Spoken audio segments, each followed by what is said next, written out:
Well, hello friends. For those of you who might be newer to astrology, today I'm going to share a hot take on Mars to get you started understanding this feisty planet. Well, let's start with a few basic ideas about the astrological meaning of Mars in the chart. In our psyche and experience, Mars relates to starting, investigating, competing, or striving. Mars describes how we act, and it's the principle of assertion. Mars is there when we start something, when we get moving, or when we get fired up or passionate. Mars describes what we strive for, and also how we go after what we want. Where Venus says, I like, Mars says, I want. When Mars is in the fire signs, which are Aries, Leo, and Sagittarius, there's a direct channel for these folks to be in touch with their desire nature, to know what they want and to go after it, even if each one of them does so in a slightly different way. Mars in fire signs might be more comfortable in the assertive role or as the instigator. In contrast, Mars in a water sign like Cancer, Scorpio, or Pisces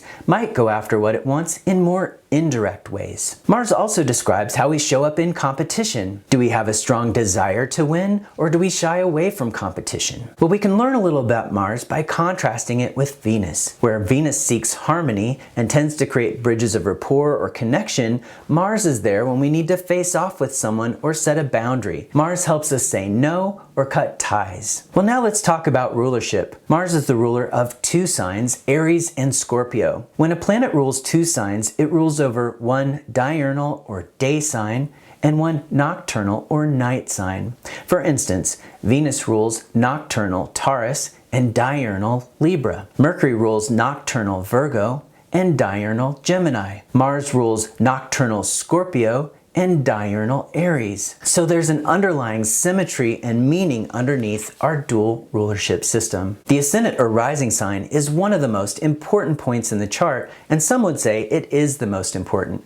A chart with Aries or Scorpio rising will have Mars as the chart ruler or the ruler of the ascendant. Mars becomes especially important for these folks, and this is just one of the ways that Mars can stand out in a chart. If there's a different sign on the ascendant, Mars will still rule the two houses that have Aries and Scorpio on the cusp, no matter where they fall. If a chart has Scorpio on the cusp of the third house, well then Mars rules the third house in that chart. In some house systems, signs can be intercepted. So reading the rulership becomes a little more complicated if one of the Mars signs is intercepted, but we'll save that conversation for another time. If you're using the whole sign house or equal house system, you don't have to worry about interception, and Mars will always rule two houses in both of those systems. Well, let's look at actor Lakeith Stanfield's chart and take a look at his Mars placement for an example. I've run his chart using the Porphyry house system. Lakeith's Mars is in Virgo, in the 12th house. He has Libra rising, so Mars doesn't rule his ascendant.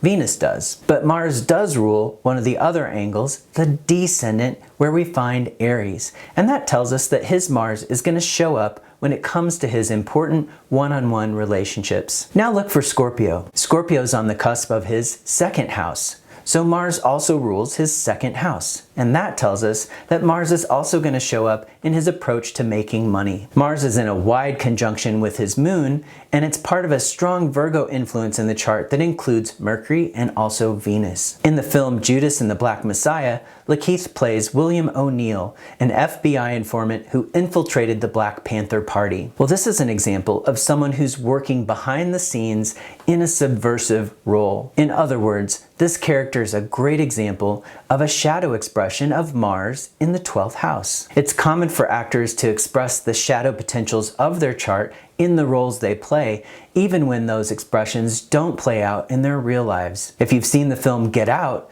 you'll recognize the 12th house Mars coming through in Lakeith's role as Logan King, aka Andre Hayworth.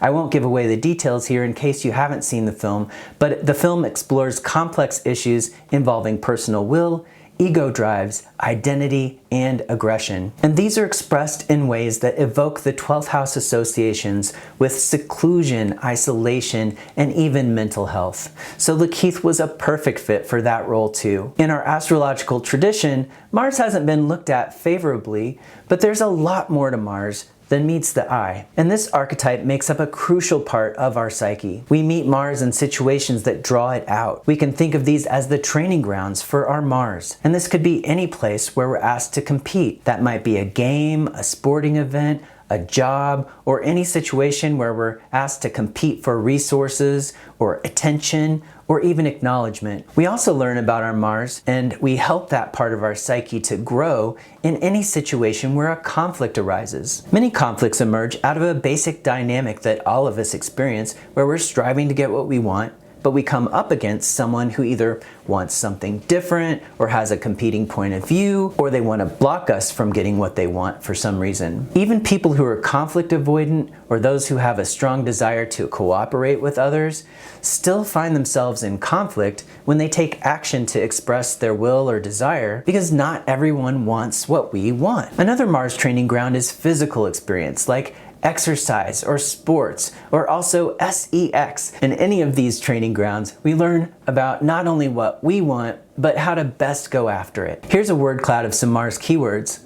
Look at your own Mars placement and see if some of these show up in the houses connected to Mars in your chart. I won't read them all, but here are a few good ones. Assertive, daring, drive, compete, win, rival. And while I'm reading through these, think about how some of them might be important in your own life. Courage, best, fight, vitality, innovate, first.